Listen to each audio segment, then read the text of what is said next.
Greetings, everyone, and welcome to Anime Night in the Dojo. Today's featured show, Slime, Season 4. Yep, Slime, Season 4, Episode 2. Welcome back to the dojo. I'm Ryu. That's Age. We're back for more Anime Night in the dojo. And, well, Slime will be, this will be Slime's usual day once we're all caught up here in about a month or so. Slime on Monday until Slime finishes, assuming it plays out the way we think it does. If there's a season where we can fit something else in on Monday, then so be it. But it's going to be Slime for the rest of this year, pretty much, because that's about how long 2 cores takes. So, yeah, Slime all the way. But anyway, as for last time we got started, we have the quest for more money, which is what they should have just called the second Spaceballs movie, like they said they were going to, and now they're not. Come on, man. Yeah, like, I am still very interested to see the new Spaceballs movie, but that is not a good sign. I mean, Spaceballs is before my time, but I know Spaceballs, and that one, like, especially with Age going on about it and stuff like that, it's just... That was, like, one of the big sticking points of that. It's like, yeah, the quest for more money, we're doing it. And now it's like, now we're doing it. Almost 40 years later, but it's not the quest for more money anymore, because, what's his name? One of the main cast members, like, no, I had the money in my basement the whole time. It's like, that was funny. I'll give them that. It was funny that they did that, but you could still call the movie The Quest for More Money. And Mel's, like, the original, like, creator for Spaceballs. Like, he's the one who, like, proposed the idea and did, like, most of the writing for it and stuff like that. Right. So, and then, also played Yogurt. Right. But Spaceball stuff aside, all the stuff that we talked about last time, there isn't really anything more to discuss. There isn't really anything that we can really speculate on. Stuff gets going here. The relationship stuff is what it is. It's cool that the kids are in Tempest now for obvious reason. Even brought Tish or Triss or whatever the teacher's name along. So you got all the important people out of Ingracia before Yuki, just Yuki, talked about that last time too, did something potentially. So it'll be interesting to see what the moderate Harlequins do. They end up being a major problem, whether the Rotso family steps on toes, you know what I mean, that kind of thing. So yeah, like the Harlequins said, there is no like actual evidence connecting them to anything that happened, but that doesn't stop Tempest from considering them quote unquote hella sus, right, and taking precautions anyway. Right. And once again, Raphael put it together, obviously, and nobody knows about Raphael except for Rimuru. So that is what it is. But I'm excited to see where they're going to go here. Whatever happens, I'm sure it'll be fun. This episode is titled The Dungeon Expands, so they're probably going to work on the stuff that was proposed by Captain Alpha Tester himself, Masayuki. Gotta make that distinction every time, because otherwise there could be problems. But yeah, should be just more slime stuff. And once again, just like everything we talked about last time, this is a slightly different kind of show, so I don't hold it to the same like expectations that I do like a typical shonen like Dragon Ball or MHA or something like that. Even Frieren, I hold that to a different thing, because it's doing something different. Once again, this is a world builder, not a world explorer. Yeah, I liken this more to like Log Horizon, where it's like it's more about like the politics than the action. Yeah. So anyway, all that stuff being said, we're gonna push some buttons and get going here. So people on Patreon, we'll see you on the other side of the edit for the timer reaction, and people on YouTube, we'll see you on the other side for the discussion and review. And once again, intro videos down there, linked in the description. Any and all explanations as to how, why, what we do stuff, that kind of thing. Everything we talked about last time, why I need people to subscribe so I can turn off this stupid feature that has been forced on me by YouTube. Well, it'd be cool to be monetized. I'd prefer it that anybody could comment, but apparently I need a bunch of subscribers to turn that off now. Apparently, supposedly, possibly. I don't know. People with more subscribers don't have this problem, so I'm assuming it's a subscriber problem. Anyway. That was the rant last time. Not doing that again. So we're going to push some buttons and get going here. So here goes something. Well, alrighty then. There you guys have it. This is something that happened. We talked about this a little bit last time. once again, Masayuki never really knows how his ability is going to function or what it's going to do and what kind of power of being that it could potentially work on. But well, once again, this is something, because it's not like he has a piece of crap sword. So Fate had to really rewrite itself right there to break his weapon on the floor to do that. Yeah, no, the absurdity of Heroes Aura or whatever it's called. I forgot what it was called. It was like Hero's Presence or something. No, Hero's Presence was like the aura that like heroic beings admit, like Elmesia and the King of Dorgon. Like they have heroic presence. Masayuki's thing is like, I forgot what it was called. It was like, Age is probably looking it up, so I'm gonna see if I can beat the internet. Damn it! It was like Hero's Charm or something. It was something really just like the words of the world explained it, but you know, it kind of like rewrites reality to, you know, have Masayuki's whatever, just everything work out in his favor. You know what I mean? Even if it is like absurd situations like this, and the side effect of it is like that kind of like pseudo indoctrination of like, oh man, look at Masayuki, he fell on his face, but not really, because he was using it to flank somebody, and he broke his sword on purpose to, you know, to get him with a move that they never see coming. You know what I mean? Because that's why his entire party is indoctrinated, like the greatest hero of all time. You know what I mean? So at the end of the day, weird stuff happens. They cleared the 30th floor. That was something. They're probably in there doing their beta test stuff, obviously. You know, enticing people to come into the dungeon and, you know, spend even more money. Because as was pointed out, now that they have the rest area set up, people are paying for the convenience. People are always going to pay for the convenience. You know what I mean? If you look at something like an extra character slot for $3, absolutely. Another couple bank tabs for like $10, you know it. You know what I mean? So, you know, that's not really pay, like those kind of services and games and stuff, I don't really have a problem with, because that's not really pay to win. You know what I mean? It's just, if you want to pay for more bank space, why not? You know, up to a certain point of like whatever the limit is on like what your account can hold in every server. Can be some kind of limitation. But, you know, games like PoE are a good example of that, where you buy stash tab, different kinds of stuff like that for as opposed to, you know, just the outright cost of the game. You know, you buy tabs, you buy convenience items like Ascension, World of Warcraft does this, where, you know, you get, you know, very convenient items like you can bust out your own vendor, or, you know, like the wanted board, you can carry it around with you and pick up quests on the fly as you're doing stuff. You know, a mobile bank, a mobile guild bank you can drop every so often. Typical convenience items. You know what I mean? So that's something that is smart to lean into, and it's very Mulemeyer and Rimuru, who are very money driven. It is pretty funny. You got to appreciate those energies.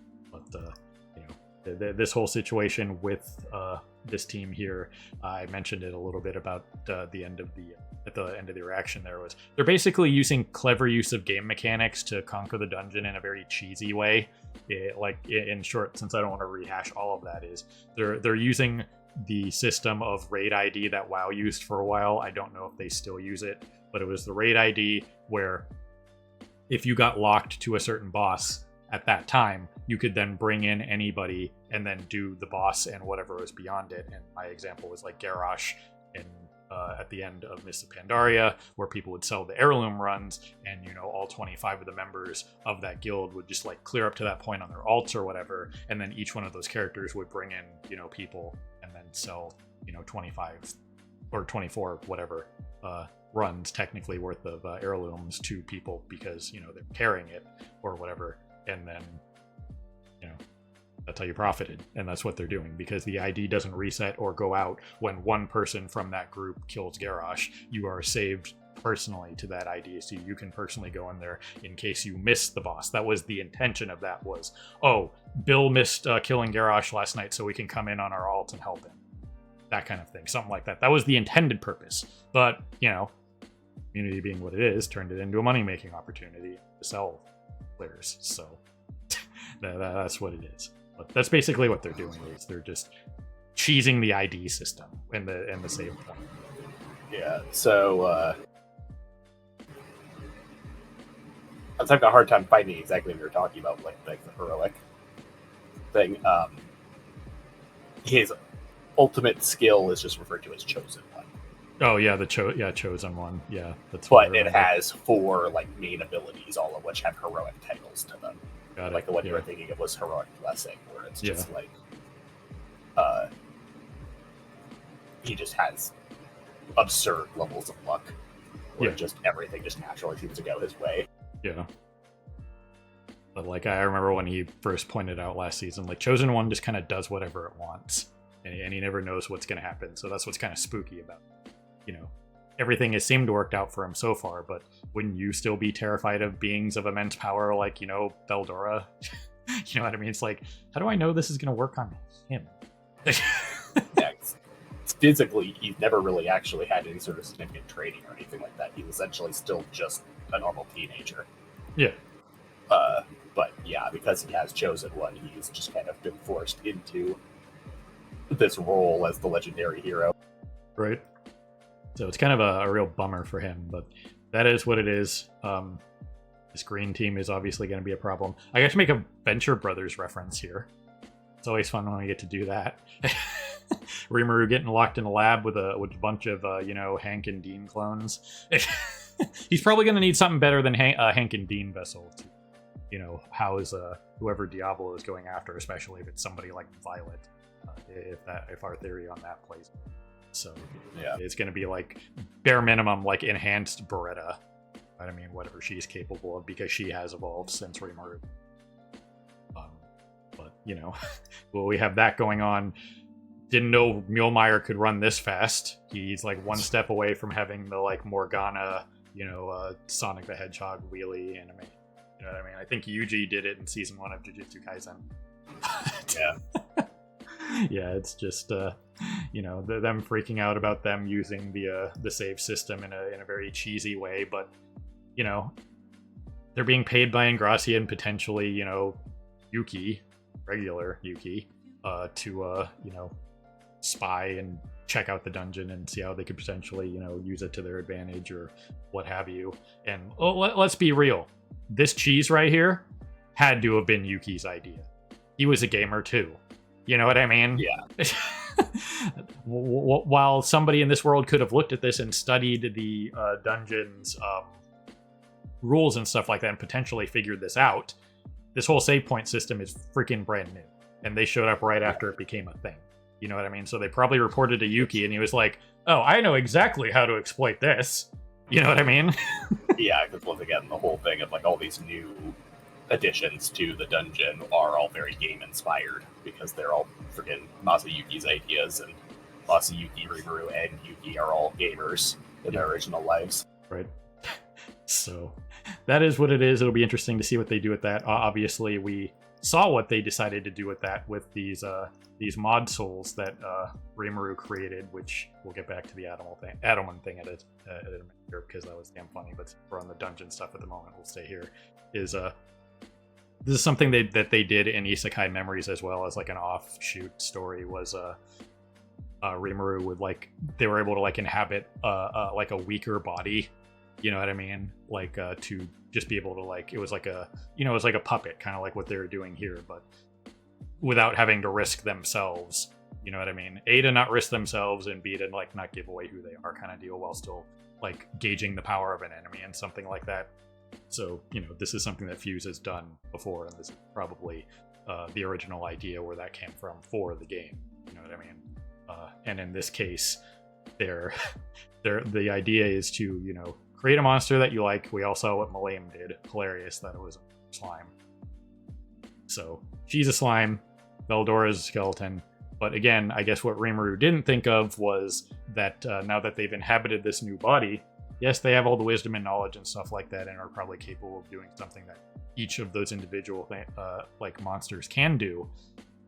But as was pointed out in that little vignette at the end after the credits, they need to level up, because that body has no experience points. Yeah, they have all their personal experience in combat and stuff like that, but the body itself still has the baseline stats and abilities of their monster type. Right. which they all chose something that's relatively weak, except for Ramiris, who's like an iron golem. Yeah. So it's one of those things where it's a good thing that they decided to kind of test it, like on the Lobi adventures, because if they went in there trying to stop Team Green over there, even though Rimuru has that weird trap on level 49 that looks vaguely creepy, we'll have to see what's up, what the deal is with that. Maybe it punishes excessive something, like too many people in an area or something. Yeah, it's probably some sort of like wide AoE trap that punishes bigger parties. Yeah. So we'll have to see what's up with that, but this isn't a terrible idea. It's an interesting concept and stuff like that. They just got to level up. So that is what it is. We did see that Hinata is fully capable of soloing the entire dungeon minus Veldora, because as Veldora points out, she thinks too much. She's like Vegeta. Yeah, she reminds him of the Masked Hero, but she is very sloppy compared to the Masked Hero. Right. Which, from what we know, the only people who have ever actually beaten Veldora are his siblings and the Masked Hero. Right. Which, again, the Masked Hero beat him by sealing him, which is still technically a way to beat somebody. You know, full-on evil containment wave. We've talked about that one before. So, yeah. That is interesting, but the just like random aside of just Mjolnir freaking out that, and then she went and availed herself of the amenities that anybody could use, and we're mad about it, and then she wanted to be paid. It's like, well, let's be real here. If she's able to clear everything all the way from 51 to 100, then yes, she doesn't get the 100 gold stellars for beating Veldora, but I think it's reasonable to give her the 1 monthly stipend thing of getting past floor 50. You know what I mean? Well, even though she didn't clear through 50.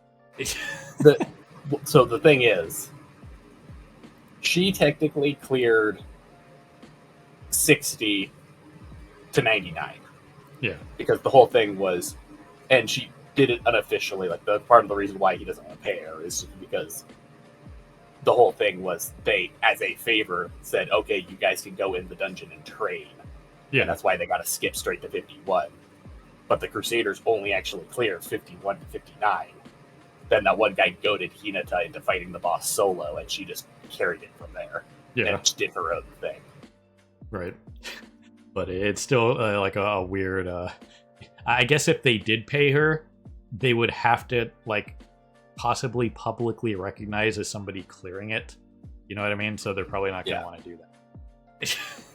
Yeah, no, this wasn't any sort of like official adventuring party. This was literally just them, like I said, as a favor, allowing the Crusaders to go in there and train on the lower floors. Right. So that is what it is. It was hilarious. I appreciated that for what it was. But then we have the whole thing with, you know, the ability that Luminous taught Rimuru last season, which Shuna tapped into when she fought Adelman the first time, completely on her own. You know what I mean? So that was probably one of those things that, as Shuna points out, that she kind of figured it out with one of her unique skills. You know what I mean? And after they evolved, after Rimuru became a Demon Lord, it was probably fairly easy for somebody as devoted as her to tap into that, like subconsciously, and figure it out. But now Rimuru is able to do what he did for Adelman in this episode by just, you know, giving him the ability to use holy magic again, because now he sees Rimuru as his god and not Luminous. So now that he can willingly give the ability of faith and grace, I believe, the ability that Luminous called it, he doesn't have to worry about people like figuring out like Shuna did. He can just say, okay, I acknowledge that you worship me and whatever, so here's the ability to tap into my power and use holy magic and stuff. He's already strong enough to function as a god for people who truly believe in him, like Shuna. But now that he has faith and grace, he's capable of granting blessings like a god. Yeah. Which, with the case of Adelman, the reason he wasn't able to use holy anymore was because of the fact that he broke his contract with Luminous, which is where he was getting his abilities before. So even though he has faith in Rimuru, without forging a new contract, he can't gain new holy abilities. Right. So either way, it's a fairly classic somebody else is being too friendly with Rimuru. Shion face right there. But then Adelman was given his own classic skeletal throne room here, which is pretty damn classic, and some pretty classic responses by him. We had 2 JoJo's references in this episode. Can you guys believe it? Adelman did one, and then Big Bro in Masayuki's party. The classic ora ora ora punches. Yeah, he went full freaking Jotaro Oras, and freaking Adelman here we go. hit the DOV pose. Yep. Freaking classic. You gotta love it. So, there was a lot of fun stuff in this episode, and just more world building, stuff like that. And the last little bit there with Malim becoming the slime, that was hilarious. But also the thing was Gobta finished his training with oh my god. I keep wanting to say Rengar, but that's not his name. Ranga. And their transformation fusion technique, and they cleared Malim's hell mode, whatever that is. So that's probably a pretty big deal, because we know Malim doesn't F around. Yeah, she's arguably the strongest being besides the true dragons. Right. That we know of. Yep. So even if she toned it down to be kind of nice to Gobta, a kind of nice hell mode from Malim is probably absolutely terrifying. So. Because, even friggin' Guy respects her. Yeah. Friggin', as far as we know, basically the only individuals he respects are the true dragons. Malim, Ramiris, and Diablo. Yeah. So that's saying something. Gobta survived. It'll be interesting to see what the fruits of his labor. Let's be fair, though. He's one of the big show-offs in the OP. Not even Benny Maru's in the OP. That's saying something. It's Shuna, Shion, Diablo, and Gobta. So that's not even the original Big Four. I believe the Big Four was Benny Maru, Diablo, Shion, and then Gobta joined. So, but let's be fair, Benny Maru has his own freaking problems right now. Yeah. He's overseeing a bunch of random stuff. It's, it's just he's got to have his own problems right now. So yeah, there are 5 rules in Tempest. Rule number 5, don't piss off Benny Maru. Rule number 4, don't eat Shion's cooking. Rule number 3, don't piss off Diablo. Rule number 2, don't piss off Rimuru. And rule number 1, don't piss off Shuna. Yeah, pretty much. Because as we saw last season, Shuna is able to instill fear in Malim and Ramiris at the same time. And become the Charlotte Flair, Alexa Bliss friends not friends situation. So there is definitely a lot of madness going on in Tempest. I'm here for it. It should be pretty interesting to see what they do with all this, because the dungeon is a pretty big deal, and I'm glad they're showcasing it as opposed to just kind of sidelining it and stuff like that. There's still plenty of stuff that they hopefully get back around to, like, Shion is training Dogrel's sons. You know what I mean? And that should be hilarious. Just the fact that, almost everybody has dropped something on Rimuru.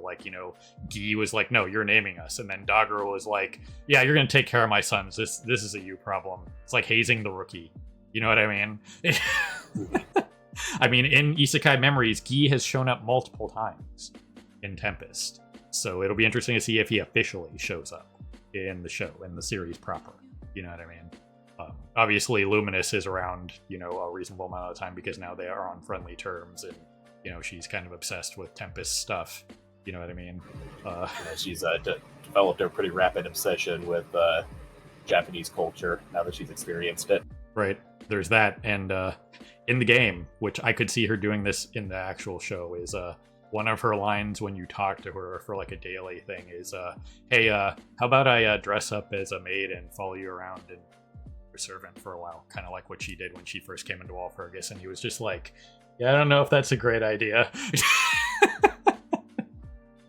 It's right up there with like when you talk to Sophia one time and she's like, oh, this is some nice weather. You want to take a nap with me, Great Rimuru? And he's just like, yeah, that doesn't sound like a good idea. The ramifications of what would happen after that, no. But I could totally see Luminous doing that, just dressing up as a maid and pretending that she's like one of Rimuru's servants, because that's like something she wanted to do. Like, she's obsessed with that. She's obsessed with maid culture. Yeah, she had a thing for maid culture before she freaking found out about Japanese culture, but just wait till she actually freaking finds out about maid cafes. Yeah, it's gonna be all over. So, based on the rapid technological advancement of the world currently with what Rimuru is doing, I wouldn't be surprised, because like he said, he wanted to bring the world into the modern era where, like, you know, things like manga were an everyday thing. So, maid cafes are right there with that. So it'll be interesting to see how much he brings in. Yeah, there's a lot of interesting stuff going on, and we'll probably get like a decent balance between like the serious stuff and like the, you know, the madness, like this episode. So either way, I'm excited for this second half of the series season. Because need I remind everybody, One Piece Season 1 was over 1,100 episodes.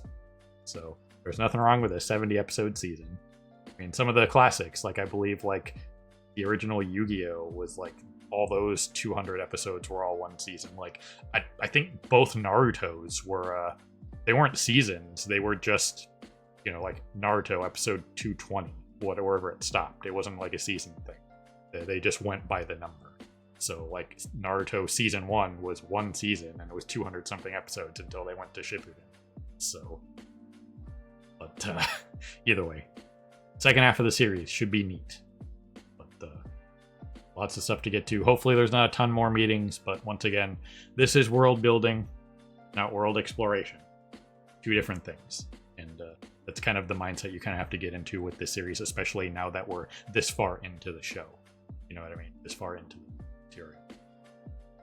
More world building than world exploration and conquering, just being a hero in the world. So yeah, at this point we've already established like basically everything in the world. Like the only places we don't really know anything about are Leon's continent and the Western Wastes. Everywhere else we've had at least some level of introduction and exploration too. Right. And it seems like the final big bad potentially of the series are like the world resetting angel-esque beings that were mentioned last season. Yeah. That are like Reaper-esque, you know, from the like the Reapers from Mass Effect, that kind of thing. We talked about that last season, so there's not really a huge amount to go back into that. It's what it is. Or what we speculated is based on what Luminous mentioned about it. And once again, it seems they only go off after the most technologically advanced. So that's a Tempest problem. Yeah, they just like keep coming in and nuking whoever advances beyond a certain point. Yep.